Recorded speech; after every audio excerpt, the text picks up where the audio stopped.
Vamos lá. Primeiro, eu queria dizer boa tarde a todo mundo. Talvez alguns já me conheçam, porque possam ter feito disciplina ou de graduação ou de pós-graduação comigo, né? Meu nome é Renata Silveira, eu sou do Departamento de Enfermagem Geral Especializada, eu dou a disciplina de enfermagem perioperatória na graduação, para os 2 cursos, e na pós-graduação, nós temos 2 disciplinas de métodos de revisão, e eu tenho uma de pesquisa translacional com a professora Angelita e com a professora Amanda, que a gente discute, né, a pesquisa experimental desde a bancada até a beira-leito. Então é um prazer estar aqui com vocês hoje. Nós, hoje, atualmente, né, os estudiosos, né, que estudam um método de revisão, né, têm trabalhado com esse termo, né, método de síntese de conhecimento, porque nós temos vários tipos de revisões, né. Nós temos a revisão sistemática de intervenção de saúde, que é o que nós vamos abordar hoje, mas nós temos a revisão sistemática de estudos observacionais, nós temos a revisão integrativa, nós temos a revisão de escopo, então tudo depende do objetivo da sua revisão, né, da sua pergunta de pesquisa. Hoje a gente vai estar discutindo aqui especificamente a revisão sistemática de intervenção em saúde, tá? Os métodos de revisões, eles aparecem, né, eles se tornam muito consistentes a partir do momento que nasce a medicina baseada em evidência. E a medicina baseada em evidência, ela começou lá na década de 70 do século 20, né, de 1970, com o professor Cochrane, Art Cochrane, lá na Inglaterra, porque o sistema de saúde inglês, ele é um sistema público e se discutia muito sobre as práticas, né, práticas que se ela, poderiam onerar o serviço de saúde, mas se haveria uma resposta melhor ou não para o paciente. Então, começou lá em 70, e aí as outras áreas de conhecimento, né, como a enfermagem, e aí eu vou conversar mais com vocês, que são as revisões que eu mais faço, né, olhando para o cuidado de enfermagem, né, para as intervenções de enfermagem, a enfermagem traz, né, vem para o movimento, mas o movimento ele passa a ter um nome mais amplo, que é prática baseada em evidência. Essa abordagem, né, ela se alicerça nas revisões, né, nas revisões bem conduzidas, né, com método, porque ela vai buscar avaliar criticamente e sintetizar o conhecimento atual sobre algo que você queira estudar e se aprofundar. Então, nesse caso, a gente está falando da revisão sistemática. Aliado a esses resultados da revisão sistemática, que responde a uma pergunta norteadora específica, né? O que a prática baseada em evidência preconiza, né? Então, são as evidências empíricas, mais as preferências dos pacientes, né? Então, quando eu falo em preferência do paciente, é apresentar para o paciente todas as opções de tratamento que ele tem naquela situação e ele vai participar da decisão, né? E então a gente teria que apresentar o que pode ser feito, né? Quais são os benefícios e os malefícios daquela situação, mais a expertise clínica do profissional. Então, nunca o que o profissional sabe, né? A vivência dele nunca é desconsiderada, a vivência dele naquela situação específica. Então, é nesse contexto que a gente usa as revisões. Tá?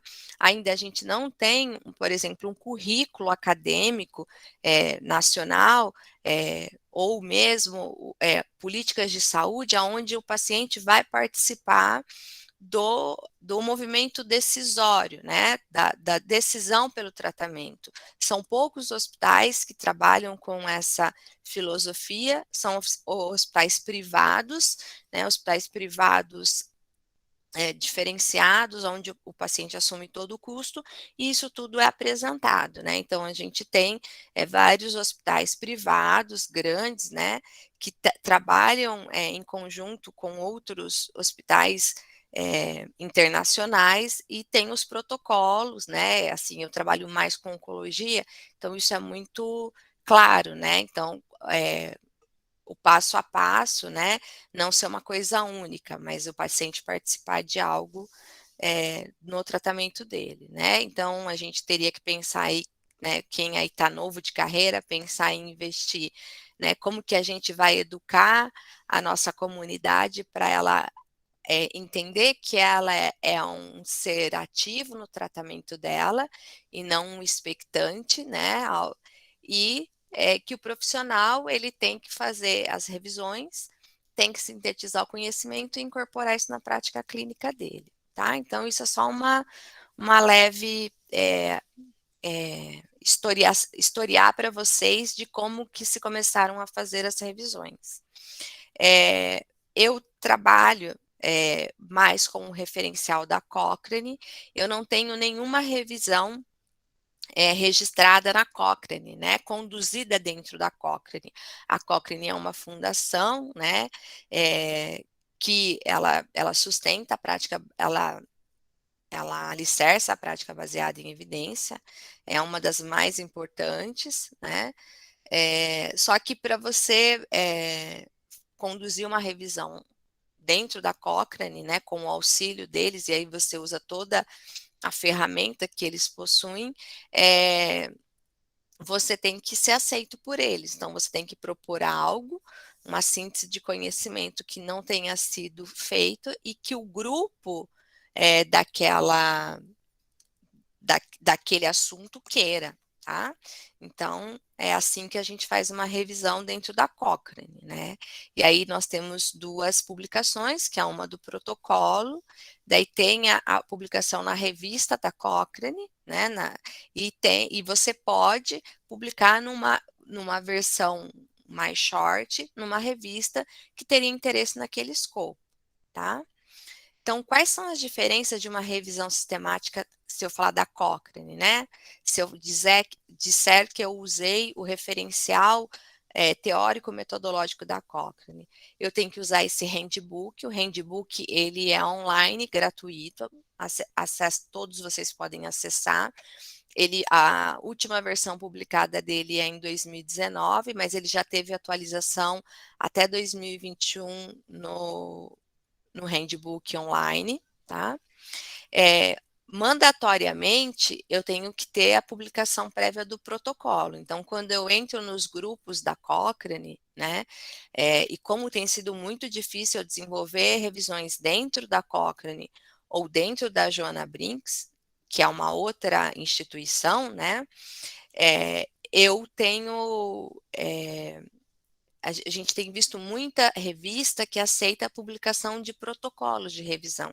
Isso até para garantir seus direitos autorais daquela ideia, né? Mas você tem que desenvolver. A Cochrane, por exemplo, tem critérios rigorosos. Quando você publica uma revisão lá, você tem que atualizar de tempos em tempos, mas você tem todo o suporte. Então, o bibliotecário fala, ó, na sua busca apareceram 2 novos ensaios.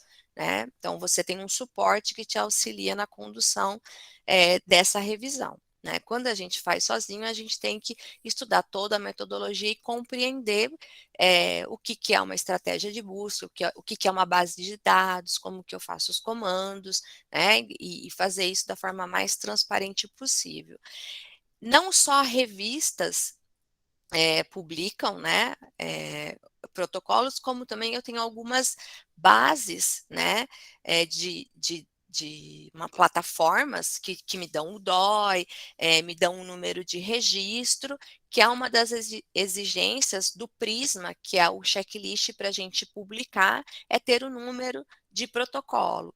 Mas hoje, por exemplo, o Próspero, com a pandemia, aumentou tanto a migração, né, por conta de uma série de coisas, de se conseguir coletar dados em campo, no hospital ou mesmo na comunidade, que as pessoas passaram para revisões E aí a Próspero, que é uma base da Universidade de Duke, Duke, na Inglaterra, ela não conseguiu mais fazer a apreciação dos protocolos.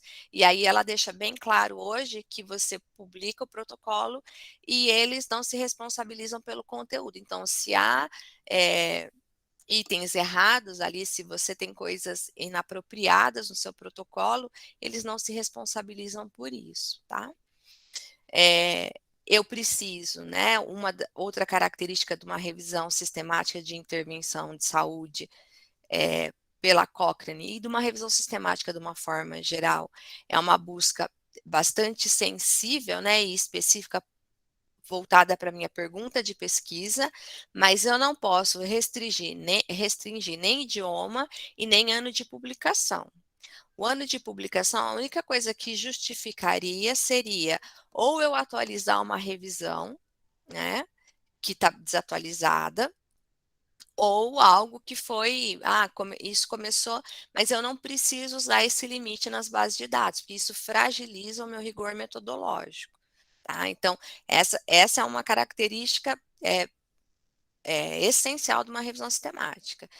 Então, e aí vocês podem perguntar assim, professora, mas e se eu tiver se eu tiver estudo em chinês, se eu tiver estudo, né, mandarim, em japonês, em árabe, então a gente tem que ver, por exemplo, uma das coisas que a gente tem que ver não dá para ser mais só inglês, né? Esses grupos eles estão se formando com pessoas de vários países, por exemplo, nós da língua portuguesa temos sido chamados, ou nós ou de Portugal, para ler os artigos publicados em português, porque eles não sabem interpretar e é uma língua difícil.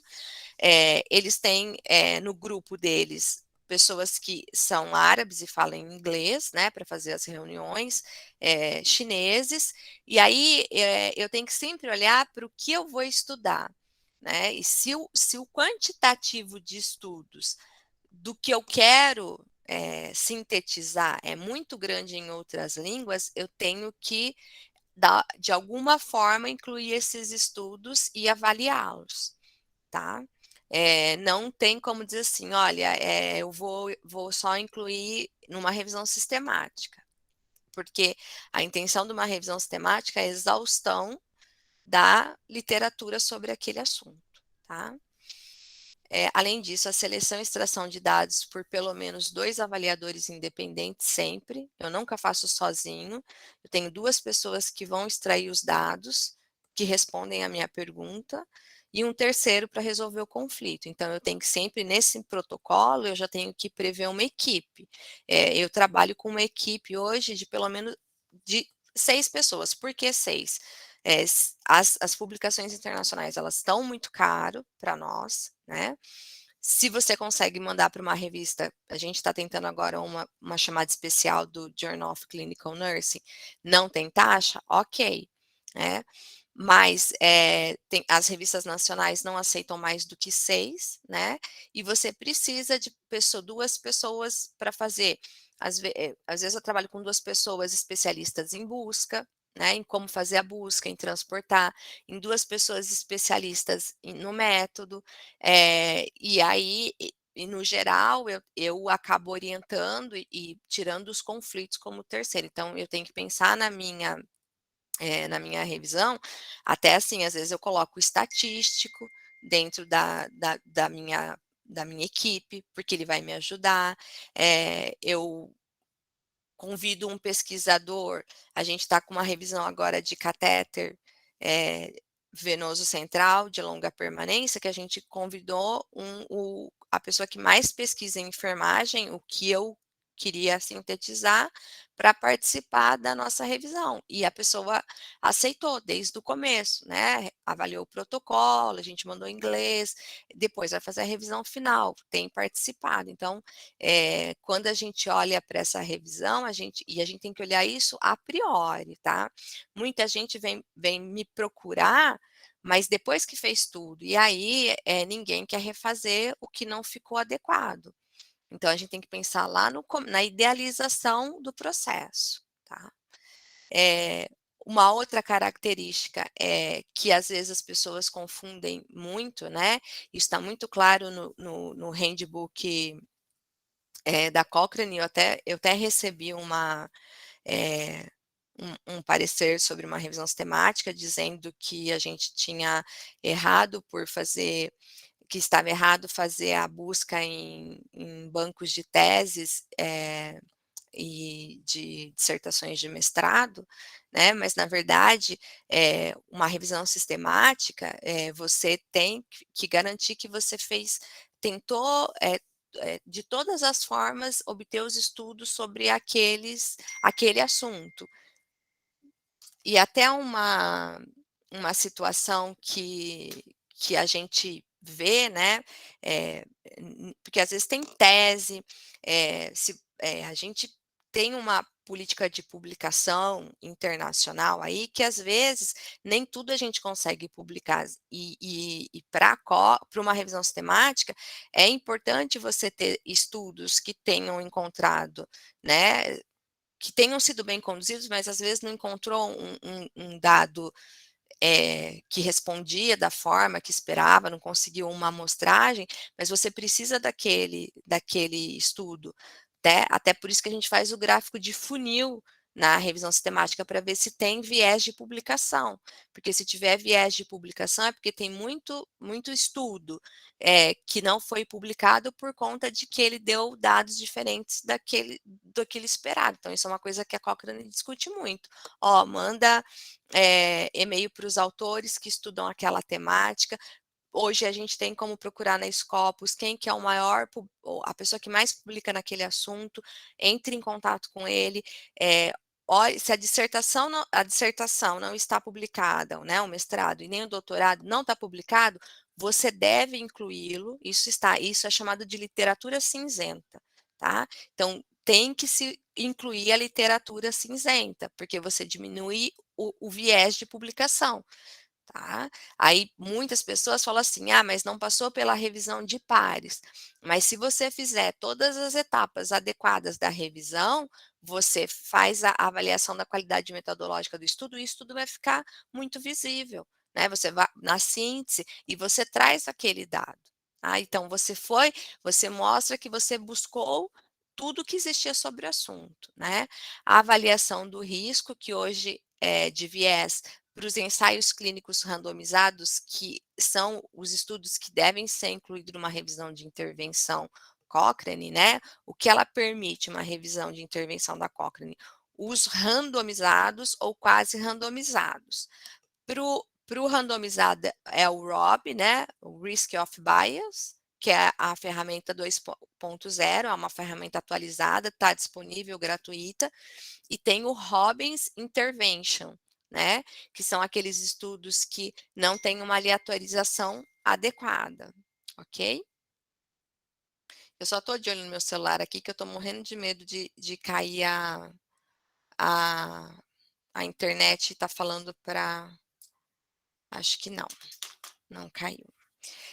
Então, a gente tem essas ferramentas validadas, voltadas para a gente avaliar a qualidade metodológica, né, a condução daquele estudo primário. Tá?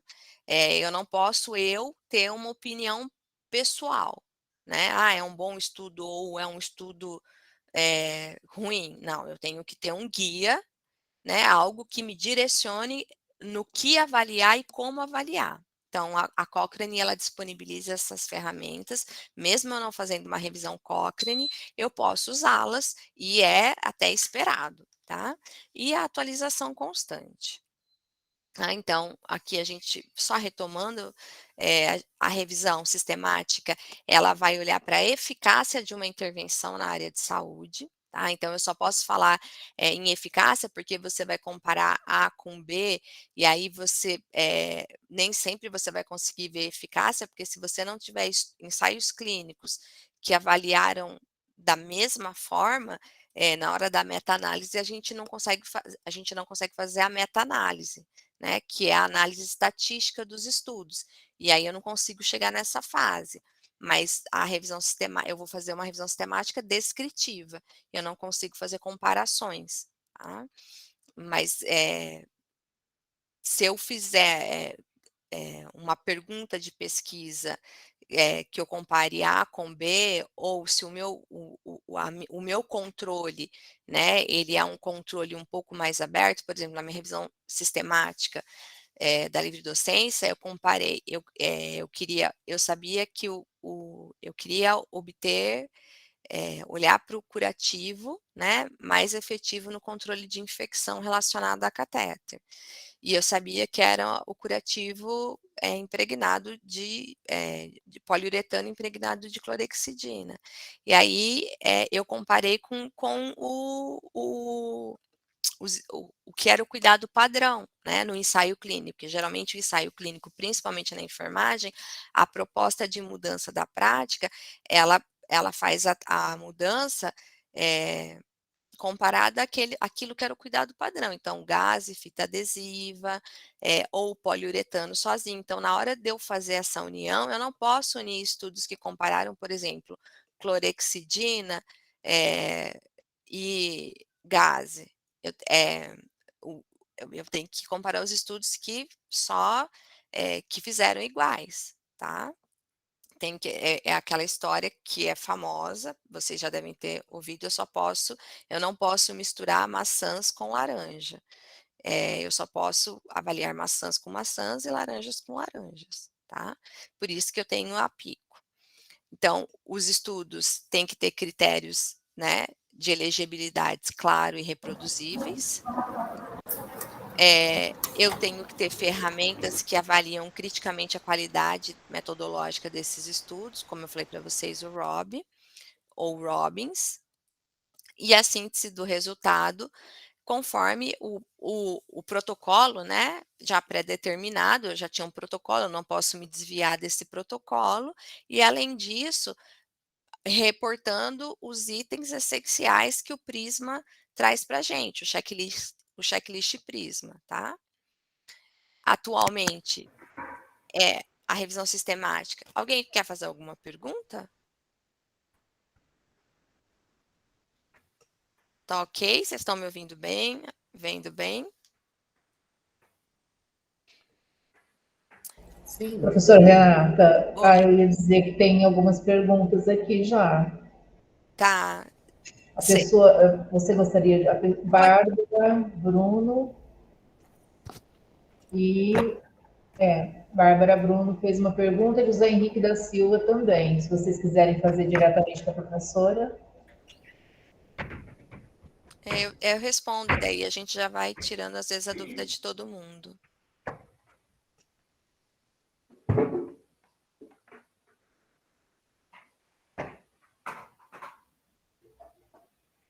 Vocês podem abrir o microfone e falar? Licença, boa tarde. Aqui tá um pouco Não barulhento, tem mas não sei se você problema. consegue me escutar. Você Consigo. havia falado sobre os estudos randomizados. O que seriam eles, em específico? São ensaios clínicos, né? São estudos que testam intervenção. Então, eu quero, por exemplo, eu trabalho muito com curativo de ferida aguda. Então, o curativo, eu sei que hoje o curativo por pressão negativa tem sido muito usado no fechamento de feridas operatórias aproximada por primeira intenção e não contaminadas. Então, eu olhei e esse curativo e comparei com os outros curativos. Daí tem curativo à base de prata, tem curativo só de. Aí eu fui fazendo várias meta-análises porque me permitia isso. Mas eu queria ver se esse curativo ele era mais efetivo no controle de infecção, na ocorrência de deiscência. Então, isso é um ensaio clínico, a gente fala randomizado porque a gente americanizou uma palavra, né, que vem do random, mas é ensaio clínico aleatorizado, né, porque é um tipo de estudo. E aí a gente inclui na revisão sistemática só esse tipo de estudo ou um ensaio clínico a gente chama de quase com I aleatorizado, que a aleatorização dele não é a ideal. né? Mas você tem a intervenção e você tem 2 grupos, a intervenção e o controle. Então, isso são ensaios clínicos, é um tipo de estudo que avalia intervenção de saúde, testa qual que é a melhor intervenção. Entendi. Muito obrigada pela explicação. Nada. Professora, tem uma pergunta também. A gente, na revisão sistemática, vai avaliar... Ai, desculpa, meu cachorro. Imagina. A gente vai avaliar a qualidade dos estudos. A gente vai incluir, mesmo que a qualidade metodológica, né? Mesmo que esse estudo tenha um método ruim, não muito adequado, a gente vai incluir da mesma forma e falar nos resultados. Ou se for um estudo com um método não muito adequado, que não tenha rigor, a gente já vai excluir da revisão. Isso você vai ter que definir a priori, se isso vai ser um critério de inclusão seu na revisão. Na minha experiência, a enfermagem, ela tem muito pouco estudo, muito pouco ensaio clínico aleatorizado ou quase aleatorizado, muito pouco. Então, se eu ficar pondo critérios, limites muito rígidos, eu não consigo fazer uma revisão. Porque fazer uma revisão com, eu posso, a partir de 2 estudos, eu faço até meta-análise. Mas quem é que vai querer publicar? Será que é o momento de fazer a revisão, a síntese do conhecimento, ou é momento de fazer ainda estudos que testem aquela intervenção? Então, é isso que você tem que se perguntar. Quando você vê revisões que fazem isso, geralmente são revisões que trabalham com medicamentos e querem colocar, por exemplo, você, acho que a maioria vou dar um exemplo, tá? Que eu estou trabalhando. O Xarelto é um anticoagulante. E você pode fazer a profilaxia de TVP em cirurgia tomando oral e não mais tendo que ser a enoxaparina subcutânea. Então, eu vou pegar os estudos que usaram enoxaparina e ver o desfecho, a ocorrência de TVP, e daí eu posso olhar várias outras coisas, né? Ter desfecho primário, secundário, e comparar com o Xarelto, que é o que o SUS não paga isso, mas eu vou estar avaliando isso. Agora, se eu tenho um número muito pequeno de estudos sobre isso, que é uma coisa nova, e eu falo assim, eu só vou colocar aqueles estudos que não têm nenhum domínio de viés comprometido, de viés na avaliação da qualidade metodológica. Eu perco muito. Eu falo isso por experiência minha. Dificilmente eu faço uma revisão em enfermagem, que a hora que eu avalio a qualidade metodológica, que eu faço ROB 2.0 ou mesmo Robbins, que não tenha domínio comprometido. Então, isso que essa é a escolha de Sofia que você tem que fazer. Se você vai trabalhar com medicamentos cardiológicos, ver eficácia de medicamentos, coisas que são muito publicadas, aí você pode falar assim, olha, mas no geral, a gente, o que eu vejo é que todo mundo tem incluído. O que a gente tem que tomar cuidado entrou muita coisa na minha revisão. Isso acontece principalmente em revisão integrativa. Aí eu vou introduzindo critérios de elegibilidade diferente para diminuir aquela minha amostra. Então, você tem que não fazer isso, mas você tem que voltar para a sua pergunta, ver o que você quer sintetizar, e aí faça uma pergunta mais fechada, uma pergunta que você faça uma busca mais direcionada e volte algo menor. Mas numa revisão sistemática que você avalia intervenção, poucas revisões eu li que fizeram essa opção, tá? Não sei se eu respondi sua Entendi. pergunta. Não, respondeu sim. É um tema bem polêmico esse, Sim. tá? Nem a Cochrane, ela recomenda isso, ela inclui tudo e avalia a qualidade e mostra quais são os domínios que estão comprometidos naquele estudo. E você tem que entender que aquilo é limitação dos seus resultados. Certo, obrigada. Nada. Posso continuar? Podemos ir adiante? Sim. Ok, então assim, olha, a gente tem visto um número muito grande de revisão crescente, né, sendo publicados, né, eh, a enfermagem ela está se apropriando mais disso. Eu até fui chamado para dar uma palestra no Congresso Europeu de Transplante de Medula Óssea, exatamente sobre o método, né, como fazer uma revisão sistemática de intervenção de saúde com meta-análise. E a enfermeira que me convidou, que é uma professora, acho que ela é da Suécia, que ela coordena o grupo de enfermeiros do europeu, da Europa, né, do grupo europeu de transplante. Ela me falou, poucos enfermeiros sabem como conduzir de forma adequada e até fazer a meta-análise, né. Eu hoje, eu consigo dominar todas as etapas, incluindo meta-análise, né. Eu não sei fazer meta-análise em networking ainda, isso eu não aprendi, mas, grade, fazer a minha meta-análise se de variável dicotômica, mas precisa de um investimento pessoal muito grande de vocês, precisa de um estatístico, e vocês têm que entender, porque o estatístico ele trabalha com os dados, mas às vezes ele não sabe o que ele está unindo, tá? Então eu tenho visto muita revisão, tanto nacionalmente quanto internacionalmente, publicada de forma, às vezes, inadequada e que eu não confio no resultado que a pessoa chegou, tá? E eu consigo olhar tudo isso.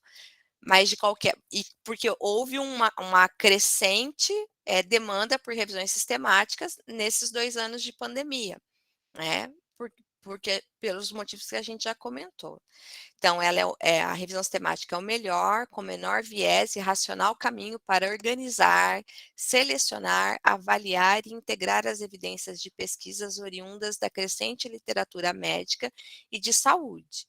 Para vocês terem ideia, para vocês se atualizarem na área de conhecimento de vocês, tá, por exemplo, eu trabalho com curativo de ferida aguda. Eu teria que ler pelo menos 3 estudos, 3 artigos por dia nessa temática, que é a média que sai de 3 a 4 os 365 dias do ano.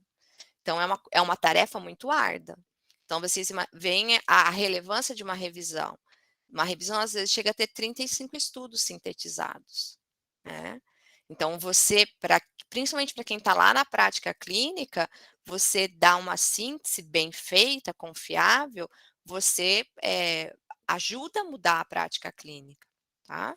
Eu, particularmente, por exemplo, eu não consigo ler todos os dias 4, 5 estudos sobre a minha temática, só, né, sobre a minha temática, porque tem as outras coisas que a gente tem que ler, tá bom? Aqui, como eu falei para vocês, tem uma outra instituição, que é a Joana Brix. O Instituto Joana Brix, ele está dentro da Escola de Enfermagem da USP de São Paulo.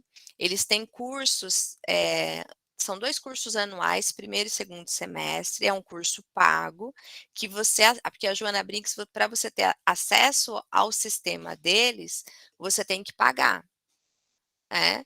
Você consegue registrar lá dentro, a revisão você tem o suporte deles, mas é algo que você tem que pagar. Já a colaboração Cochrane, ela está dentro da Unifesp, em São Paulo, eles têm vários workshops de várias etapas. Eles tinham um curso online que faz muito tempo que eu não vejo esse curso online, era gratuito para você fazer. Se você cumprisse o tanto de hora, você tinha certificação, mas é um curso pesado, né? Porque você tem que discutir tudo isso que eu estou falando, estatística, avaliação de risco de viés, uma série de coisas, tá? E a Cochrane, ela tem que te aceitar. A Joana Brinks, a gente faz o curso, a gente entra com uma proposta, registra o protocolo e desenvolve dentro, chama Summary, né? Summary, o software deles. A Cochrane chama Haveman. Só que eu posso baixar o Haveman e usar alguns pacotes, por exemplo, eu uso o da meta-análise, eu uso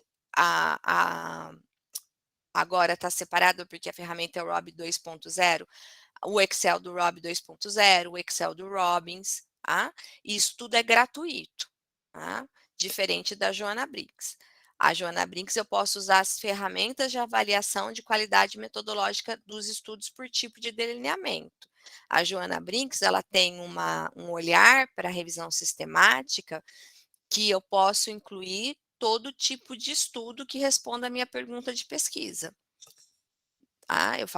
A minha intervenção. E aí eu tenho diferentes tipos de ferramentas para avaliar essa qualidade metodológica. E aí, a primeira coisa que eu tenho que fazer, gente, quando eu vou desenvolver uma revisão, é sempre ver se alguém já fez algo igual a minha, tá? E há quanto tempo. Então, eu posso consultar isso na base de dados da Cochrane. Parece que houve algumas mudanças. Eu participo de um grupo de um pessoal que só trabalha com revisão sistemática e eles estavam falando que parece que não o acesso não está mais tão público e tão gratuito, né? Mas a gente consegue fazer, ela é uma base de dados que a central, tem a central, que é a base de dados de ensaios clínicos, e tem a base de dados de revisões sistemáticas. Então, eu posso procurar, e aí sempre assim, já existe, né? O que eu faço agora? Porque é muito difícil a gente desapegar de algo que a gente já trabalhou. Então, assim, sempre que eu vou propor uma revisão, seja integrativa, né, ou seja, uma revisão sistemática, eu tenho que olhar para o que já foi publicado, tá? Se já tem uma revisão publicada, você vai ler com atenção e você pode se fazer a pergunta: eu posso fazer melhor? Não. Se você não pode fazer melhor e não está desatualizada, então não faça, você vai ter que rever sua pergunta. Agora, se eu posso fazer, se aquela revisão sistemática, que fala que ela é sistemática, mas ela não é sistemática, eu posso usar, fazer uma busca mais elaborada, eu posso, eu sei que tem estudos importantes que não foram encontrados naquela revisão, então eu posso melhorar, então eu posso sim fazer. Só que isso tudo tem que estar justificado no meu estudo quando eu vou encaminhá-lo para a publicação, tá? Aqui é a carinha do novo handbook.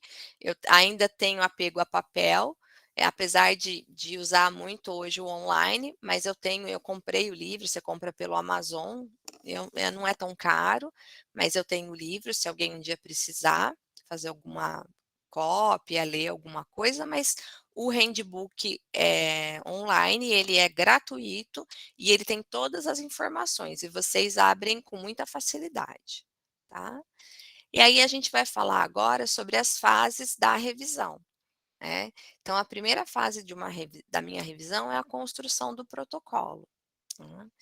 Então, e ela é a sua revisão. Eu não posso depois ficar mudando formas, porque a partir dali, né, eu vou registrar, então eu já vou propor todas as minhas, é um projeto de pesquisa, vou propor todas a minha pergunta de pesquisa, a minha estratégia de busca, como que vai ser feita a seleção dos estudos, quais são os critérios de elegibilidade, como que eu vou fazer a síntese, a extração dos dados, né, a coleta de dados dos estudos primários incluídos, isso tudo já tem que estar no protocolo. Tá? Então, sempre que eu vou propor uma revisão, uma coisa que eu peço para os meus alunos, eu como professora, como orientadora, eu sempre falo assim, tá, essa é a pergunta que você quer trabalhar, então tá, a partir de agora vamos montar sua estratégia de busca. Montamos uma estratégia de busca que responde a pergunta, vamos fazer no PubMed. E aí você vai ler para mim os 100 primeiros títulos e resumos. Se você achar pelo menos 5 estudos que respondem, de 4 a 5 estudos que respondem a sua pergunta de pesquisa, eu sigo em frente, senão eu tenho que rever, porque não adianta nada eu fazer um protocolo maravilhoso e aí eu vou buscar e eu não tenho nada para sintetizar, para fazer a revisão. Então, isso são dicas de coisas que eu já passei com os meus alunos e mudar no meio do caminho é muito trabalhoso e além de ser trabalhoso, ele acaba causando no aluno uma desmotivação, né? Porque você vai fazer várias vezes. Então, a gente tem que estar lá na estratégia de busca, vendo se eu tenho estudos que falam sobre aquilo e se não tem revisão publicada sobre o que eu quero. tá? E aí eu vou fazer o meu protocolo, eu vou ter recursos humanos e materiais necessários, então tem que ter uma equipe, não sejam ingênuos em achar que vocês vão fazer só vocês e o orientador de vocês, tá? Eu falo mesmo, convide 6 pessoas, tenham 6 integrantes que você sabe que vai trabalhar muito bem.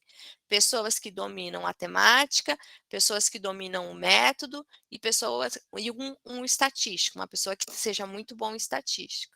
Então, aí você faz sua equipe para você registrar o seu protocolo, tá? Então, isso é uma outra coisa que eu aprendi e eu estou em métodos de revisão, que é o que eu mais trabalho, há mais de 10 anos. Então, a gente vai aprendendo, tá? Aqui, como eu falei para vocês, né, depois do protocolo pronto, então eu tenho vários, né, vocês podem me perguntar assim, professora, tem modelo de registro? Tem, depende aonde eu vou registrar, né?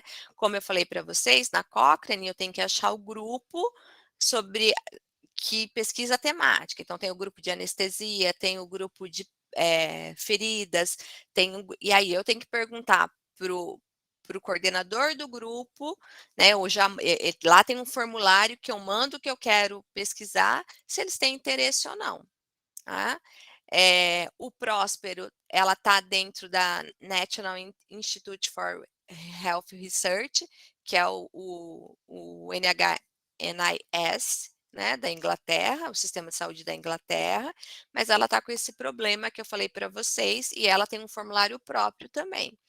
E você pode registrar na Joana Brinks, né? E aí eu recomendo para vocês, façam o curso da Joana Brinks, porque ela tem um referencial teórico-metodológico um pouco diferente do referencial que eu estou falando para vocês, tá? E aí você conduz dentro do centro deles, do instituto, com o apoio deles, e aí tem um custo que se você tiver uma equipe de 6 pessoas, né, pensando aí na publicação, dependendo do tamanho da sua revisão, aonde você vai publicar, você pode ter até mais pessoas, tá? Então, aqui, ó, só para vocês verem, olha, na Cochrane, eu tenho aqui, um exemplo, ó, abdômen e endócrino. Então, se eu quero, se a minha temática está dentro disso, eu pego aqui o formulário, preencho e mando por e-mail deles, para ver se esse editor sênior tem interesse ou não no que você busca sintetizar, tá? E aí a Cochrane, ela não tem custo, né? A Cochrane, o que é muito bom na Cochrane é que ela, por exemplo, se ela te aceitar, o grupo já tem a estratégia de busca pronta, você tem o bibliotecário deles, eles te mandam atualização frequente, né? O que a gente tem que saber é selecionar os estudos, a gente tem que saber avaliar, né? Coletar os dados, fazer a meta-análise, fazer essa extração toda, tá bom? Vocês estão vendo que na página aqui, ó, tem todas as línguas, ó. Por quê? Porque eles têm pessoas em todos os grupos de todas as origens e que falam todas as línguas, japonês, russo, árabe. Então, por quê? Porque a proposta é que não haja nenhum tipo de restrição.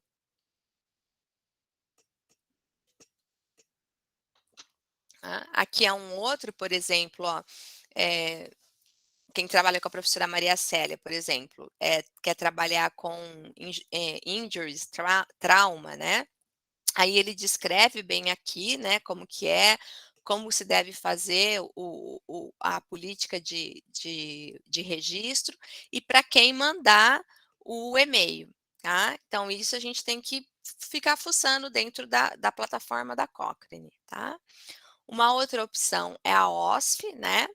A Open Science, que é uma plataforma de ciência aberta, ela te dá um DOI, mas você torna público, né, o seu protocolo. Ela te dá um número de protocolo, a Próspero não permite o registro de revisões integrativas, só revisões sistemáticas. Já E a Cochrane também, só a revisão sistemática de intervenção de saúde. Já a Open Science, eu posso registrar uma revisão de escopo, uma revisão integrativa e a revisão sistemática, seja de intervenção de saúde, seja de estudo observacional, seja de prevalência. Aí eu tenho que ver qual é a minha pergunta e qual que é o método que mais responde aquilo que eu estou propondo sintetizar. Tá? Mas não tem ninguém que avalia o seu protocolo. Então, você tem que trabalhar muito bem com pessoas que dominam a temática e dominam o método para você publicar algo. E, gente, por favor, em inglês, a base é uma base de transparência na ciência. Ela trabalha em inglês, não vão fazer. Tem um protocolo lá no meu nome que eu estou tentando tirar até hoje, porque uma aluna escreveu em português e colocou em língua portuguesa, né? Sem pedir a minha autorização. Então, daí eu entrei em contato com a base e aí a gente vai dizendo: olha, não autorizo, quero que retire, mas dá um pouco de trabalho. Então, assim, por favor, sempre na língua inglesa, tá? Segunda fase, gente, é a alma e a essência da sua revisão. E aqui eu dou uma outra dica para vocês que eu fui aprendendo ao longo dos anos e eu tento respeitar ao máximo os meus alunos, faça algo que não tenha, óbvio, mas que você tenha intimidade com aquele assunto, que você tenha domínio, tá? Revisão, para quem nunca trabalhou, né, há uma briga muito grande entre revisores, né? A Cochrane mesmo fala isso, eu fiz vários cursos da Cochrane, né? E ensaístas, né? Quem faz o ensaio clínico, porque o cara que está lá na prática clínica, ele tem uma visão muito diferente do revisor, porque o revisor ele olha pro estudo, né? E ele vai coletar o dado do estudo como é orientado por essas diretrizes dessas referenciais metodológicos que eu adotei. Mas que há uma diferença muito grande quando você tem uma identificação com um assunto, até quando você lê e compreender, é muito melhor, é muito mais produtivo. Então, principalmente hoje a gente tem recém-formados fazendo revisões, né?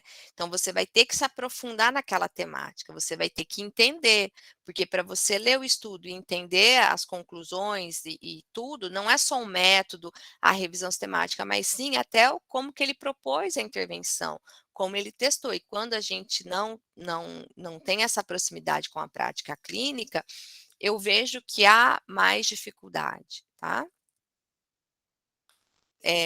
Nós trabalhamos com a estratégia PICO, né, que é a população, a intervenção, a comparação e o resultado, que é o desfecho, o outcome, né?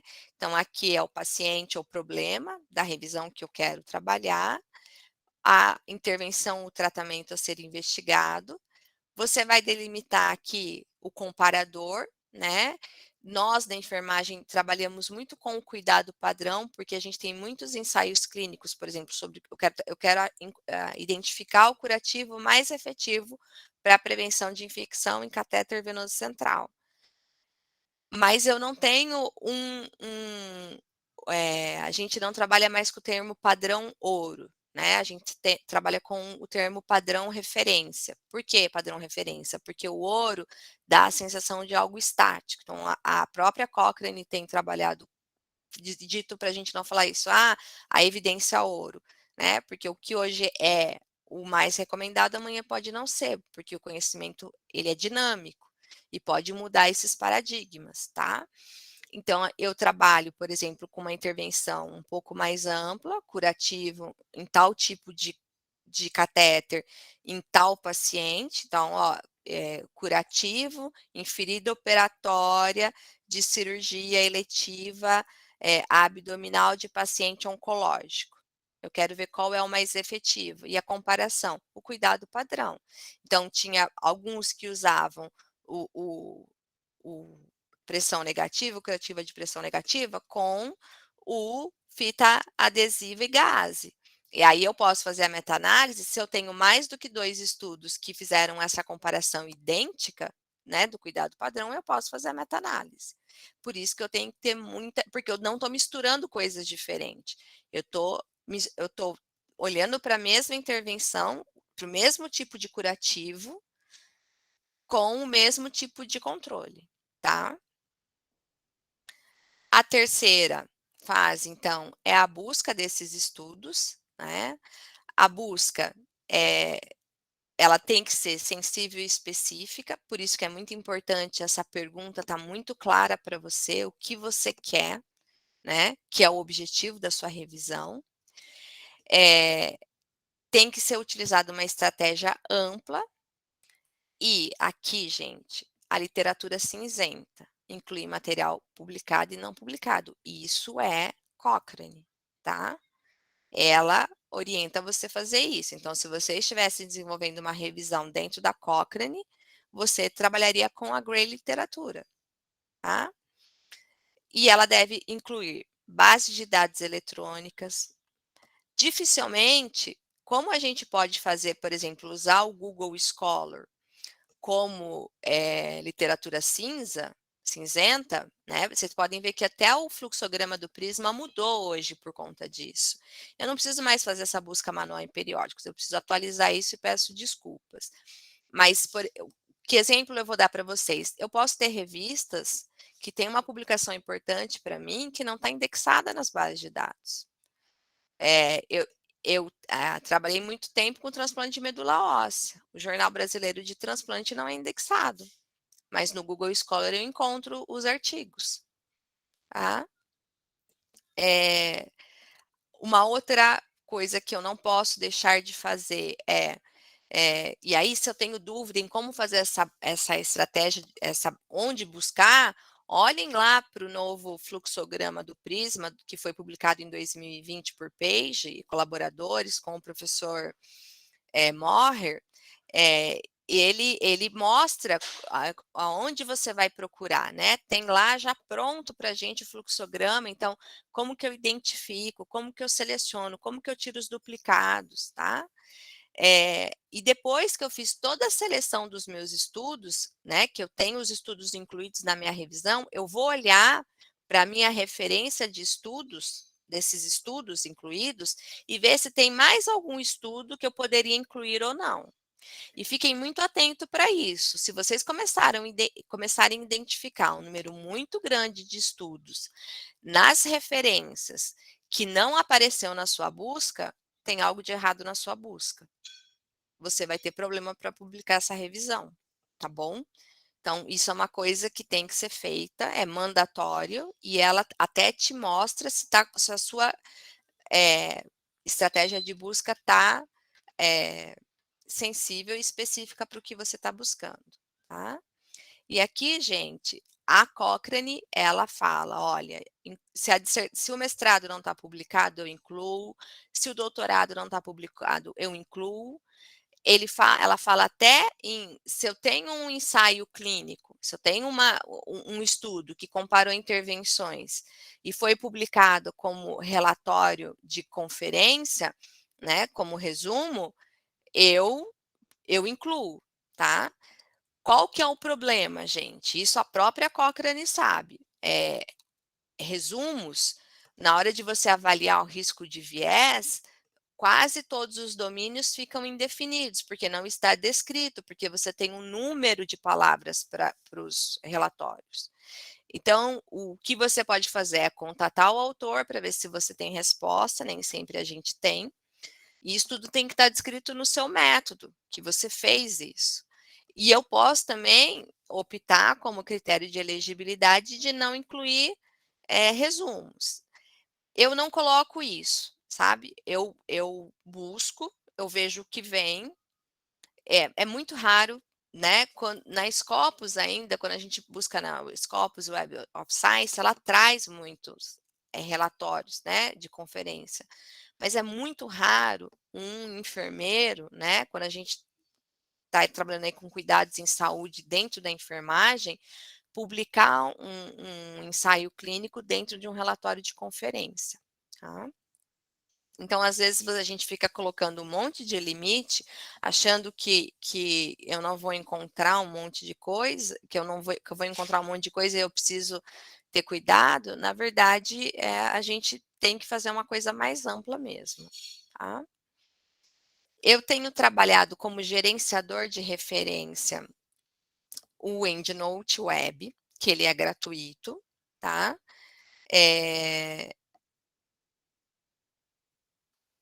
Depois eu transporto para o Ryan.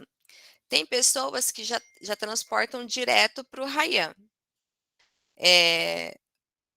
Eu trabalho com o EndNote como um banco de dados. Então, por exemplo, eu consigo fazer lá uma pastinha para Embase, uma pastinha para PubMed, uma pastinha para o Web of Science e já tirar os duplicados de lá. E mesmo tirando os duplicados de lá, a hora que vem para o Ryan, eu ainda posso ter duplicados. Então, muitas vezes é comum. Por quê? Porque cada base faz indexação de uma forma diferente. Às vezes, eu mesmo tenho meu nome, tem a Elzevier usa meu nome como Pereira Silveira. Então, se você procura meu nome na Web of Science como Silveira e as minhas iniciais, você não acha. Porque para eles eu sou Pereira Silveira.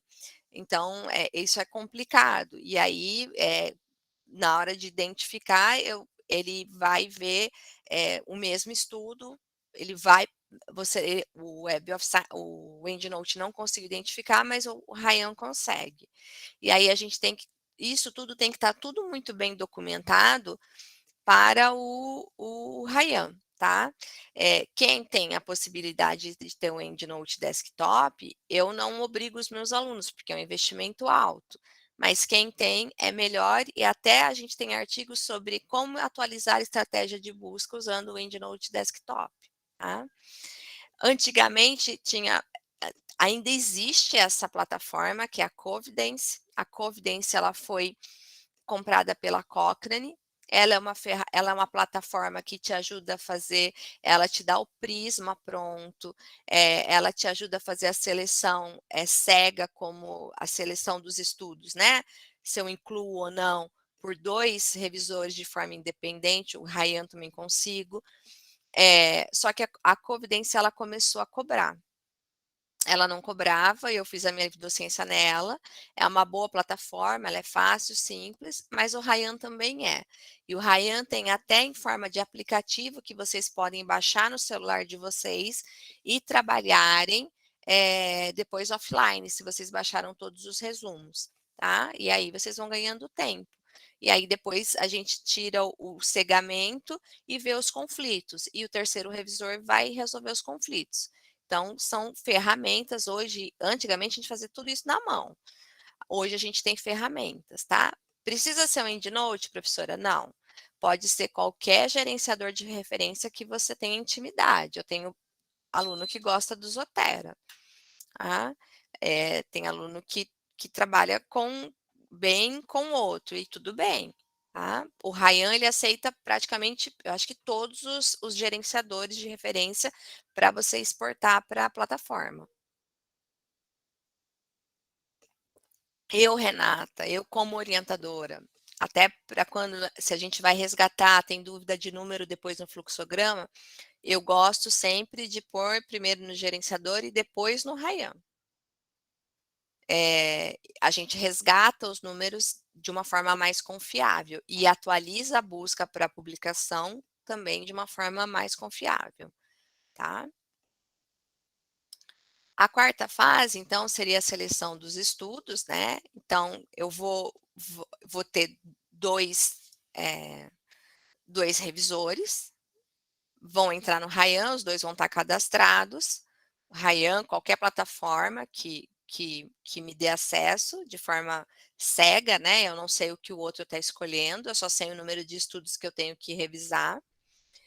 E eu vou sempre, gente, deixar muito, muito próximo ali de vocês a pergunta de pesquisa, a sua pergunta de pesquisa, né? Então, quem que você vai incluir? Tá?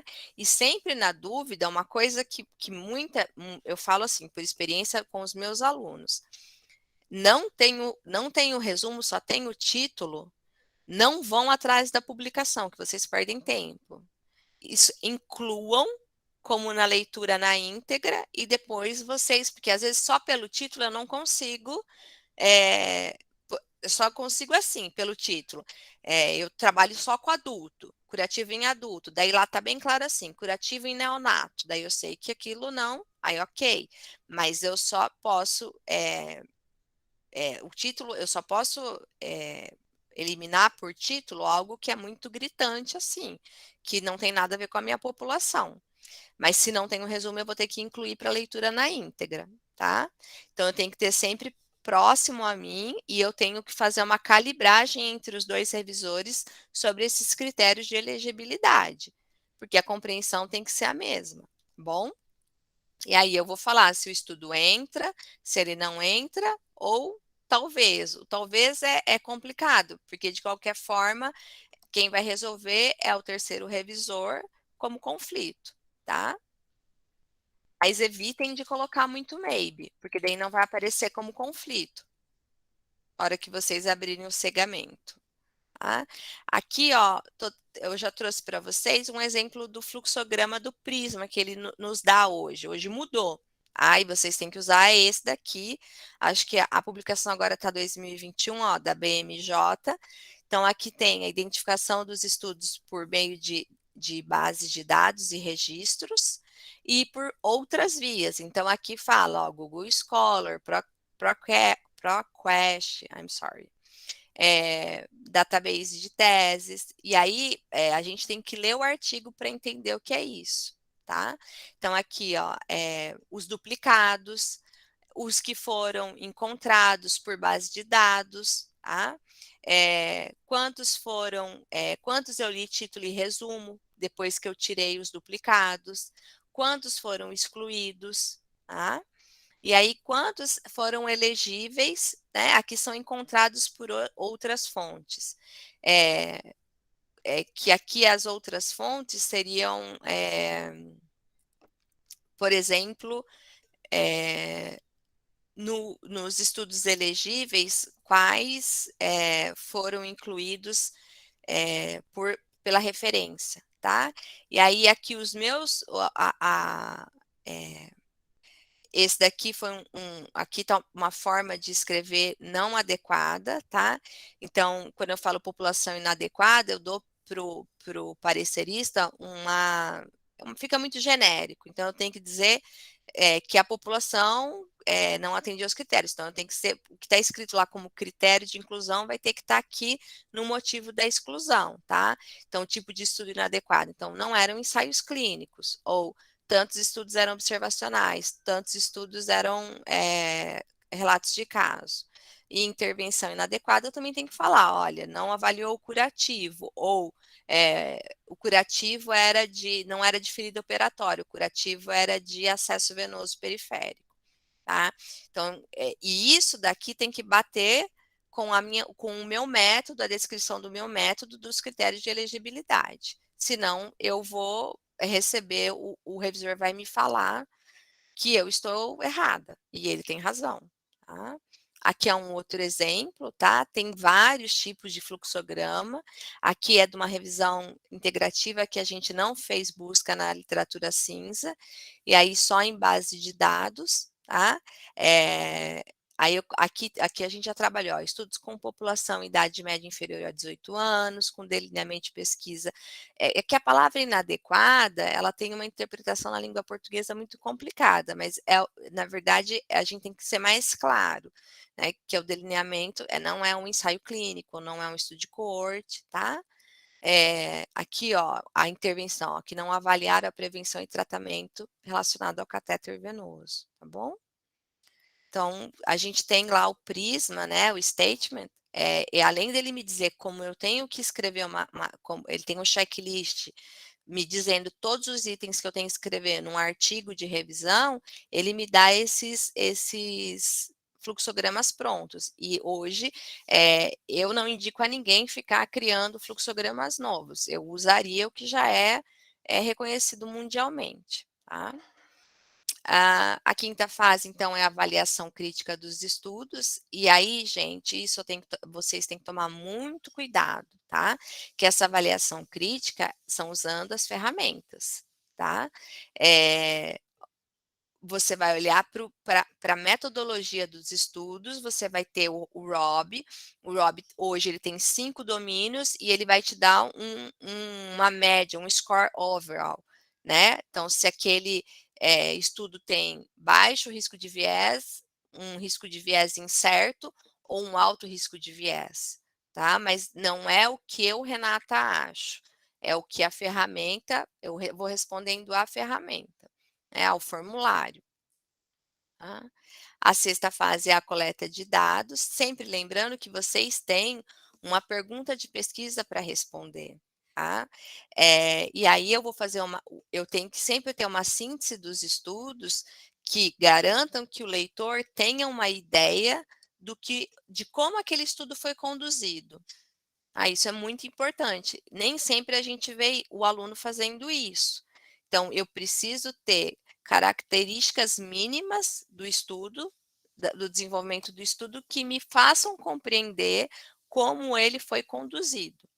Isso é a tabela de síntese de estudo, que toda revisão vai me pedir.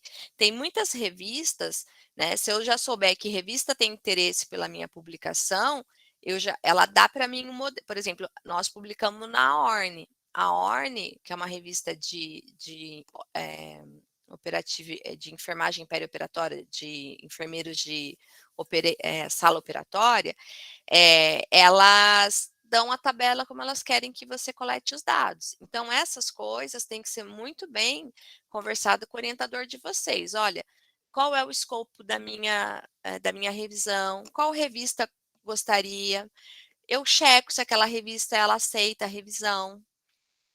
Eu tenho muito mais êxito em publicação de revistas internacionais do que nacionais, né?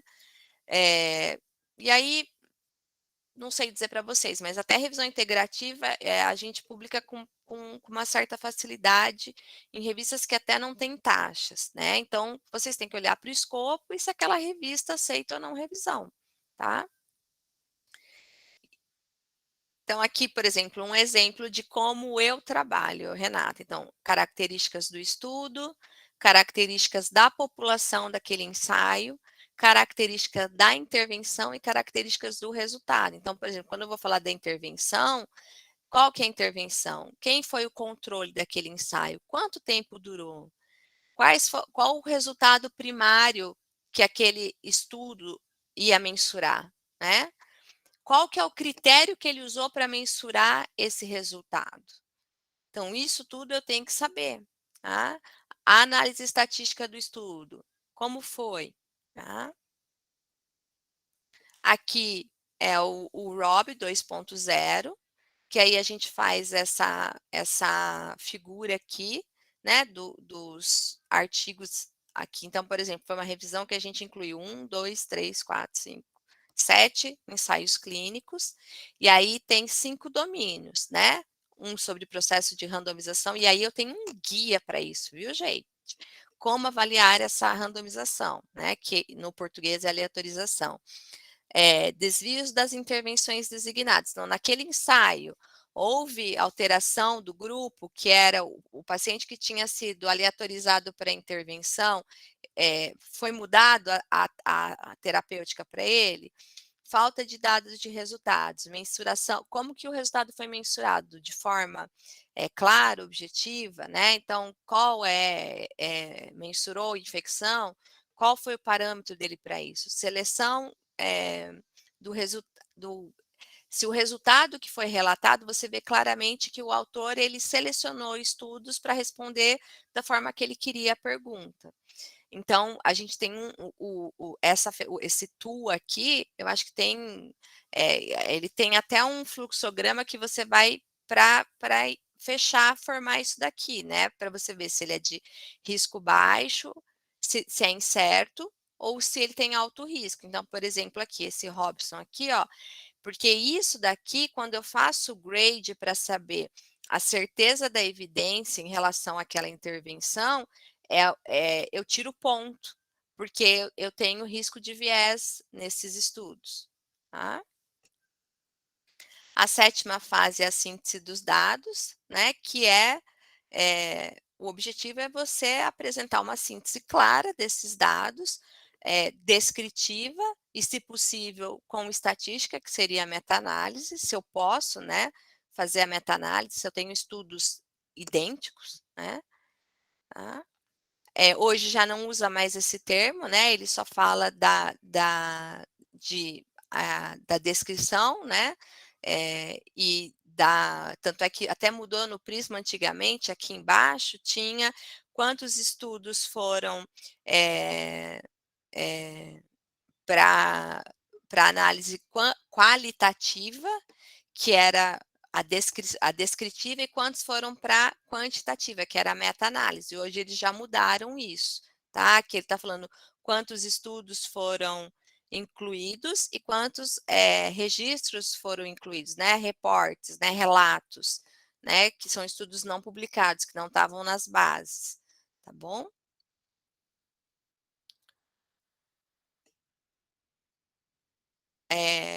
Então, as revisões sistemáticas, como eu falei para vocês, né, de saúde, elas têm um enfoque primordial no estudo que você vai selecionar, que são os estudos experimentais, ou seja, o ensaio clínico randomizado, ou tem algumas pessoas que trabalham com o termo aleatorizado, é a mesma coisa, tá? Aqui é um exemplo de meta-análise, tá? A partir de 2 estudos eu posso fazer meta-análise, eu uso um software gratuito, que é o software do Havman, isso daqui chama Forest Plot, tá? Eu apresento uma meta-análise em Forest Plot. Eu não vou aprofundar com vocês, porque a gente vai ter perguntas a fazer. Só para vocês terem ideia, eu tenho uma aula só sobre meta-análise na disciplina de pós-graduação. Eu passo 4 horas falando só sobre meta-análise. Tá? Então, é uma coisa assim que eu tenho que dominar muita estatística para eu entender, mas de uma forma geral aqui, vocês estão vendo meta-análises, né? Forest Plot de meta-análises de ensaios clínicos que fizeram a mesma coisa. Então, aqui nesse caso, estudos que trabalharam no experimental filme transparente e no controle gás e fita adesiva, gás estéreo.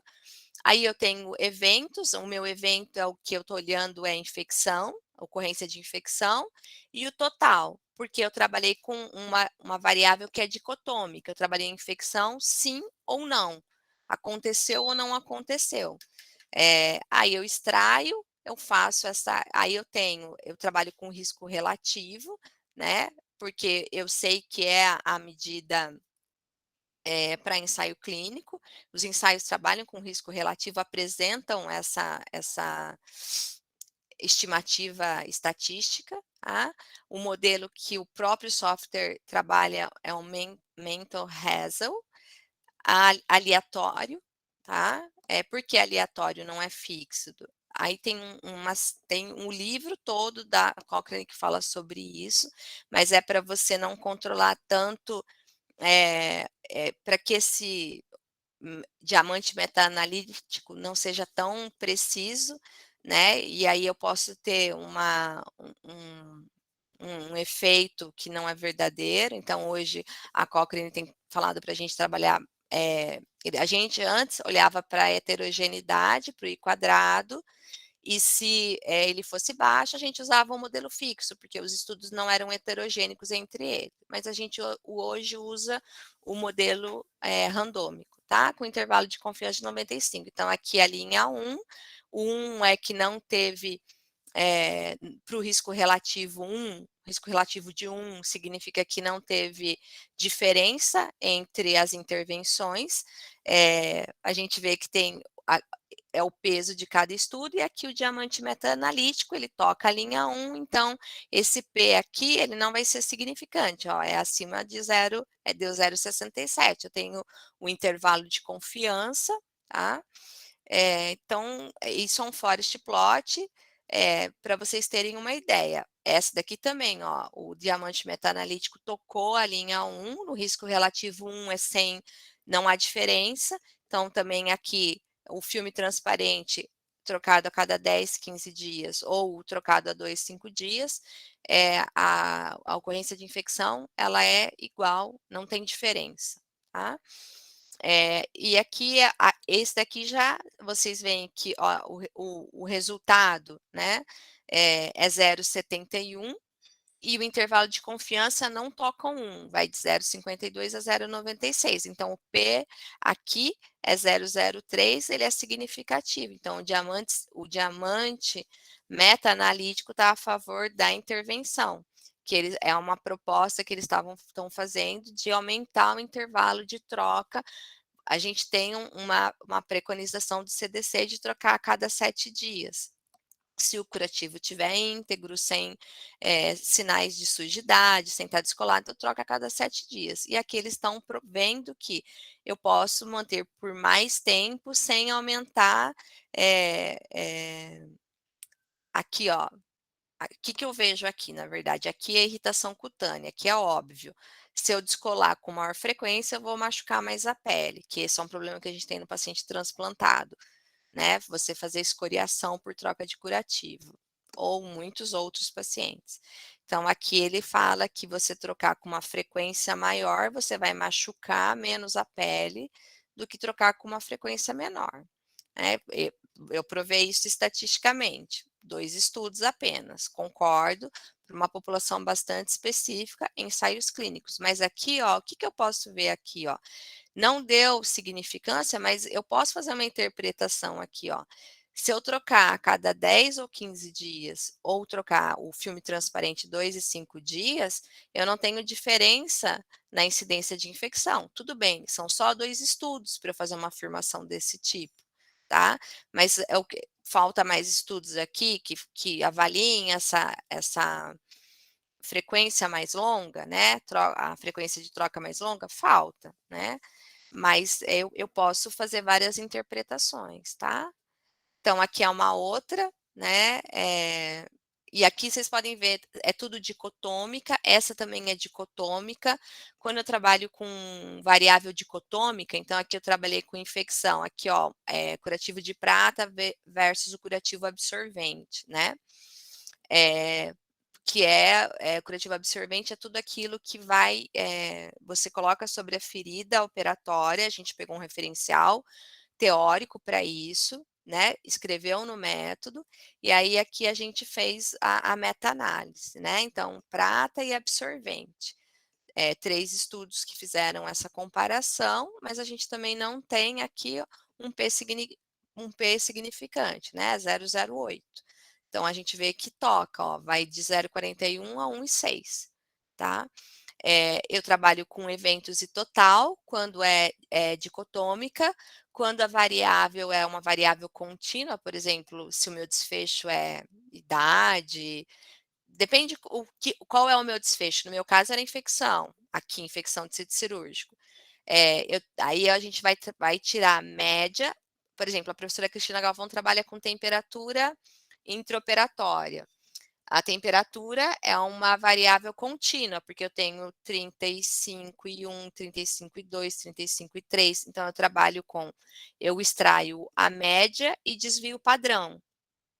Então a meta-análise é feita de outro jeito. E aí vai criar um forest plot da mesma forma. Aqui, gente, é o grade, eu vou passar rapidamente para vocês. Se eu estou dizendo na minha revisão sistemática que o meu referencial metodológico é um referencial da Cochrane, eu tenho que fazer obrigatoriamente o grade, porque o revisor vai me pedir isso. E o grade um Grade Pro, ele é um software desenvolvido pelo professor Gordon Guyton, da Universidade McMaster, do Canadá, que é uma universidade muito forte em métodos de revisão. O professor Gordon Guyton desenvolve muito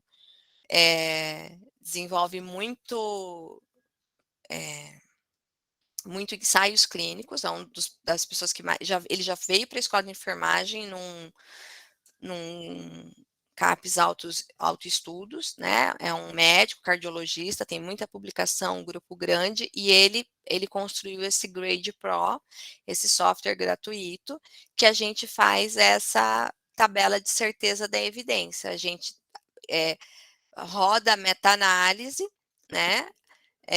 E exporta. O grade, ele não é só para meta-análise de estudos, ele pode ser também de estudos observacionais, e aí porque eu falo para ele qual que é o tipo de estudo que eu estou trabalhando, e aí ele olha que é o risco de viés, inconsistência, evidência indireta, daí tem todo um referencial teórico também para eu avaliar essas situações. Aqui, ó, o viés de publicação, né? No ROB. Então, ó, eu incluí 3 ensaios clínicos. Ah, então, esses 3. Desses 3, nenhum deles tinha risco de viés. Então, eu coloco nenhum. Se eu coloco não grave, ele tira 1 ponto. Se eu coloco se eu coloco grave, ele tira 2 pontos, tá? Na verdade, aqui, ó, nada foi grave, então a certeza da evidência ela é alta. Mas qual que é a certeza da evidência? Que não há diferença entre o curativo de prata com o curativo absorvente em ferida operatória aproximada por primeira intenção em regiões eletivas abdominais de pacientes oncológicos, tá? Bom, é isso. Eu vou parar a apresentação, que já são praticamente 2 horas. E aí eu não sei se alguém quer fazer alguma colocação.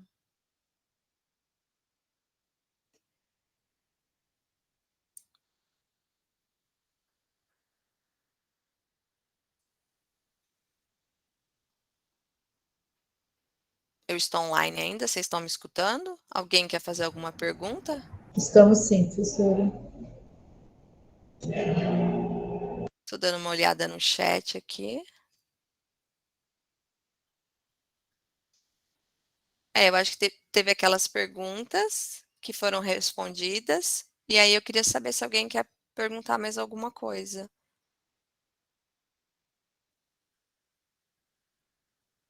Professora, posso Pode? fazer uma Pode falar. pergunta? Com licença, meu nome é Carolina. É que eu estou dirigindo, por isso que eu demorei.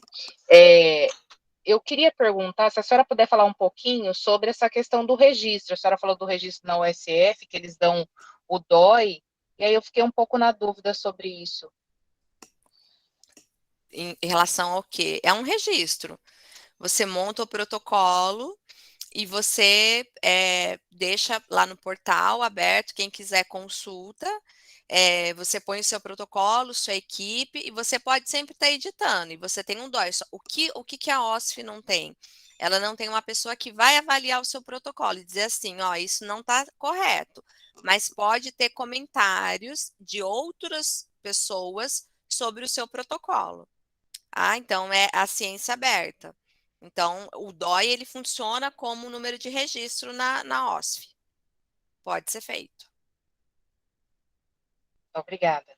Nada. Eu que agradeço vocês. É complexo, sim, viu, Cristina? Não, mas não é para desanimar vocês. Eu ainda, às vezes, tenho dúvidas, e eu trabalho com isso há um pouco mais de uma década. Então, assim, realmente a gente tem que sempre estar investindo. Eu faço curso todo ano, eu vou fazer um curso esse ano sobre risco de viés, e aí cada partezinha é uma coisa. Então, assim, fazer uma revisão sozinha assim, não tem essa ilusão. Você vai precisar da ajuda do seu orientador, do grupo de pesquisa. Hoje, o nosso grupo de pesquisa, eu tenho orientadas e orientandos que são especialistas, um sabe fazer muito bem estratégia de busca, o outro, e aí a gente vai trabalhando em conjunto. O outro, ele domina o Rob super bem, o outro domina o Robin super bem. E aí a gente vai trabalhando, vamos compartilhando, fazendo as reuniões, tá? E para mim, fazer uma revisão é um momento de aprendizado único, porque você tem que avaliar estudos. Então, você vai conhecer, principalmente, às vezes, uma revisão integrativa. Você vai ter que saber avaliar vários tipos de delineamentos de pesquisa, várias ferramentas. Tá? Então, eu acho que como formação para o aluno de mestrado, doutorado, fazer uma revisão, né, no doutorado, fazer uma revisão sistemática, né, para fundamentar aí o que ele está buscando, eu acho que é uma coisa que só vai agregar. Tá? Uma revisão sistemática no mestrado, eu acho que é um estudo, uma revisão bem conduzida, já olhando para a publicação, né? Porque a gente tem que pensar no programa. O programa ele tem que ter fruto, o fruto é publicação. A gente já tem que, eu também acho que é válido, né? Eu assim tenho tido muito êxito conseguindo publicar os mestrados, mas a gente já desde o protocolo a gente tem pensado nas revistas, tá bom?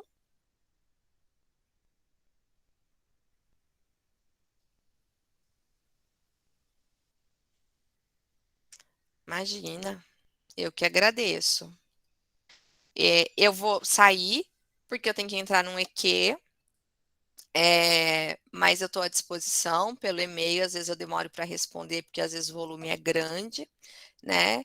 E às vezes tem coisas que vocês precisam ir até a minha sala para eu explicar, tá bom? Ou às vezes se é uma coisa que alguém do meu grupo de pesquisa consiga ajudá-los, eu passo. Então, assim, o meu e-mail está na página da escola, o número da minha sala também, e aí vocês ficam à vontade, tá bom? Obrigada, professora Renata. Imagina, eu que agradeço o convite do Senapec, de estar aqui sempre e poder falar de uma coisa que eu considero muito importante na formação dos alunos, seja de graduação ou pós-graduação.